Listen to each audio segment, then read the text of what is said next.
नमस्कार, आप देख रहे हैं सुपरफास्ट फ्यूचर्स। बहुत रेंज बाउंड मूवमेंट और यही प्रेडिक्ट हुआ था। बाजार एक गैप अप ओपन कर गया आज के सत्र में, लेकिन उसके बाद एक रेंज में फंस गया। ऑप्शंस प्रीमियम्स खाने की कोशिश की जा रही है।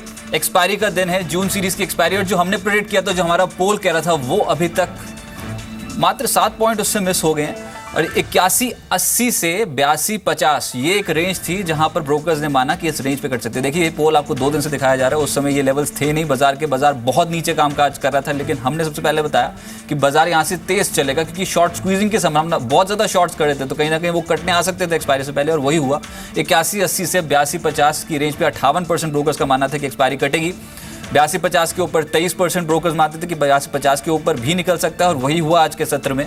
81.10 से 81.80 मात्र 19% ब्रोकर्स कह रहे थे। तो मंदी की साइड पे बहुत कम लोग थे, तेजी की साइड पे ज़्यादातर रुझान साफ रिफ्लेक्ट हो रहा था। और 2 दिन में जिन्होंने भी इस पोल को देखकर पोजीशंस बनाई, उनको तगड़ा इजाफा होता हुआ नजर आया। 65% का रोल ओवर हो चुका है।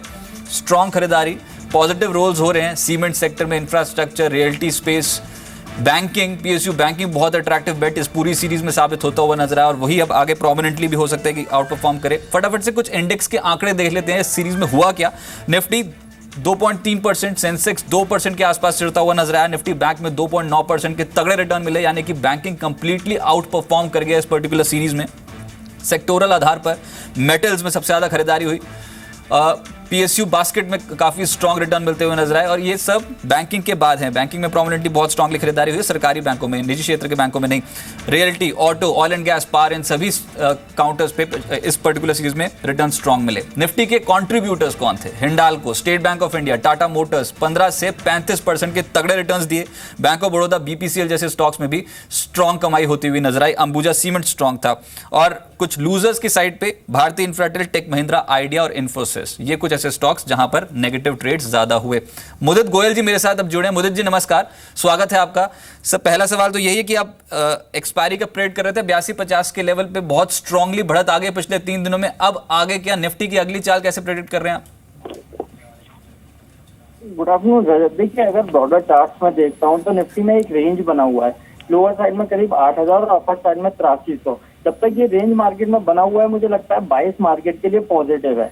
इन लेवल्स पे टेक्निकल चार्ट के बेसिस पे यही कहूंगा, थोड़ा निफ्टी को अवॉइड करना चाहिए। और एक डिप का मुझे इंतजार है, और डिप में कहीं भी निफ्टी 8200 और 8220 के आसपास आता है, तो वहां पर लॉन्ग पोजीशन बनानी चाहिए। टारगेट होगा 8300 का, स्टॉप लॉस होगा 8160 का। राइट, आप मानते हैं यहाँ से भी और तेजी पकड़ सकते हैं। फिर एक स्टॉक बताएं जिसपे आप बेट लगा रहे हैं पॉजिटिव साइड पे। फार्मास्यूटिकल ऐसा काउंटर है जो मार्केट की हर रैली में अभी तक अंडर परफॉर्म करता हुआ नजर आया है। लेकिन अगर मैं लास्ट पूरी अगर जून सीरीज की बात करूं तो सबसे पहले बैट करूंगा सिप्ला पर। सिप्ला एक ऐसा काउंटर है, एक रेंज में कंसोलिडेट हो रहा था 20 से 25 रुपए की रेंज, और अब उस रेंज से बाहर निकला है।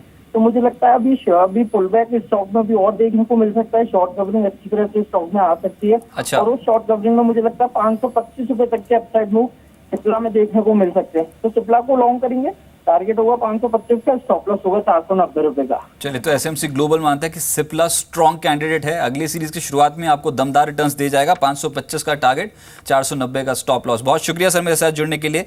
लवलेश शर्मा जी आप मौजूद हैं। लवलेश जी नमस्कार। सर, यूरोपियन मार्केट्स की आज ओपनिंग थोड़ी फ्लैटिश नोट पे हुई है, और ज्यादातर ओपनिंग जो है वो नेगेटिव साइड पे हुई है। क्या मानते हैं बाजार लोअर साइड पे ड्रिफ्ट करेगा? एक्सपायरी कहां पर एक्सपेक्ट कर रहे हैं, और नेक्स्ट सीरीज की तैयारी कैसे निफ्टी पे आपकी? Good afternoon Ravindra. देखिए, पहला तो आप ग्लोबल मार्केट्स की अगर बात करो तो ऑफकोर्स मेरे ख्याल से एक अच्छा खासा रनअप देख सके हैं हमने लास्ट जो वीक की ग्लोबल क्यूज थी। तो मेरे ख्याल से करंट लेवल्स पे एक सैचुरेशन पॉइंट है। शॉर्ट टर्म में एक प्रॉफिट बुकिंग ट्रिगर हो सकती है। एक्सपायरी भी है, और नेक्स्ट सीरीज का भी अगर कॉल लूँ तो मेरे ख्याल से 1 से 2 दिन में हम थोड़ी सी एक बेरिशनेस देख सकते हैं। मेरा सेल ऑन राइज की स्ट्रैटेजी रहेगी। निफ्टी में मेरे ख्याल से नीचे हम 8140, 8150 तक एक बार शॉर्ट टर्म में करेक्शन देख सकते हैं। ऊपर में 8290 एक अच्छा रेजिस्टेंस है, आप उसका स्टॉप लॉस लगाकर प्ले करें। Okay, right. किस स्टॉक पे बेट लगा रहे हैं आप? जी, बायोकॉन रहेगा। डेली चार्ट पे थोड़ी सी वीकनेस है, डिस्ट्रीब्यूशन पैटर्न भी देखा है अपने करंट लेवल्स पे। मेरे ख्याल से ऊपर में गान नंबर का एक रेजिस्टेंस भी है, तो करंट लेवल्स पे 742, 743 पे आप शॉर्ट कर चले। मेरे ख्याल से इसमें 710, 715 तक की एक कमजोरी देखने को मिलेगी। ऊपर में 755 मेरा स्टॉप लॉस रहेगा। राइट, जहां तक मेरे को याद है बायोकॉन में काफी स्ट्रांगली एक्यूमुलेशन हुई इस सीरीज में भी। सर, आपको लगता है ऊपरी स्तरों पे रिवर्स कर जाएगा, सरेंडर कर जाएगा? बहुत तगड़ी बिकवाली एक्सपेक्ट कर रहे हैं क्या ऊपरी स्तरों से?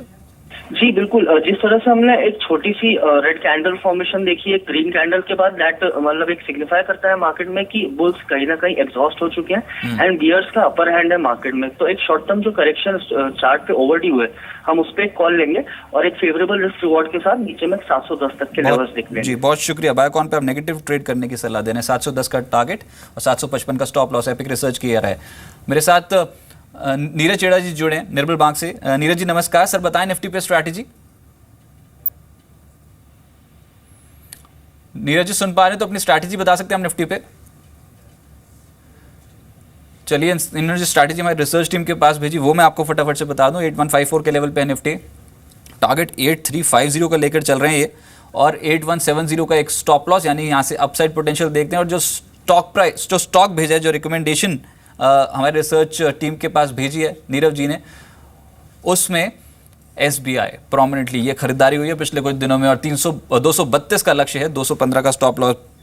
PSU बैंकिंग बास्केट तो वैसे ही काफ़ी स्ट्रॉन्ग रिटर्न्स है, और ये बता दूं आपको कि SBI ने इस सीरीज में 20% का रिटर्न जनरेट ऑलरेडी कर दिया है। तो जो अभी तक का पैटर्न बना उसमें 2 खरीदारी किराए है, ये एकमात्र बिकवाली किराए। टारगेट्स हैं 83, 8350 के, लेकिन 8300 का लेवल क्रॉस हो गया तो बाजार तगड़े मोमेंटम के लिए तैयार हो जाएगा।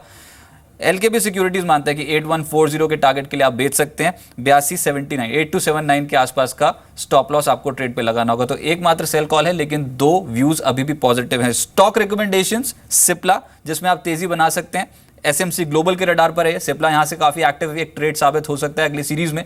525 का टारगेट, 490 का स्टॉप लॉस।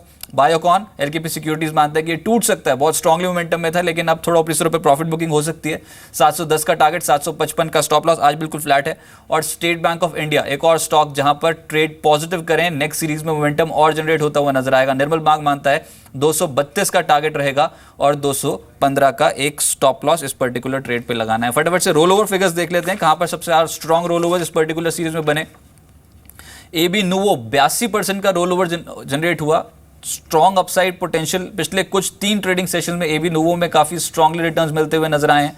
और AB Nuvo, सेंचुरी टेक्सटाइल्स एक और स्टॉक जहां पर अच्छे रोल ओवर फिगर्स हैं 81% के आसपास के। कोलगेट प्रोमिनेंटली, ग्रासिम, IOC और केन इंडिया जैसे स्टॉक्स में भी रोल ओवर बहुत स्ट्रॉन्ग मिलता हुआ नजर आया। आशीष चतुर्मोता जी मेरे साथ मौजूद हैं। आशीष जी नमस्कार। अभी निफ्टी पे ही बात कर रहा था मैं, ये इस सीरीज में तो 2% के रिटर्न्स हैं, लेकिन बहुत ज़्यादा ग्लोबल इवेंट्स पे ये सीरीज निकलती हुई नजर आई।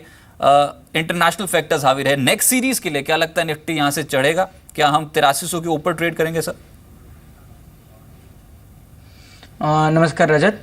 देखिए मैं समझता हूँ बाजार में जो वोलेटिलिटी थी वो हमें ऑलरेडी देखने को मिल चुकी है। ब्रेक्सिट के इवेंट के बाद एक अच्छा खासा सेल ऑफ भी हमें देखने को मिला और उसके बाद की एक स्ट्रांग रिकवरी भी हमने देखी है। मैं समझता हूँ जुलाई सीरीज काफ़ी स्टेबल रहनी चाहिए, क्योंकि इस इवेंट के बाद में हमने देखा है वोलेटिलिटी इंडेक्स में एक अच्छा खासा ड्रॉप देखने को मिल रहा है, जो क्लियरली इंडिकेट कर रहा है कि मार्केट्स कहीं ना कहीं स्टेबल होते हुए नजर आ रहे हैं।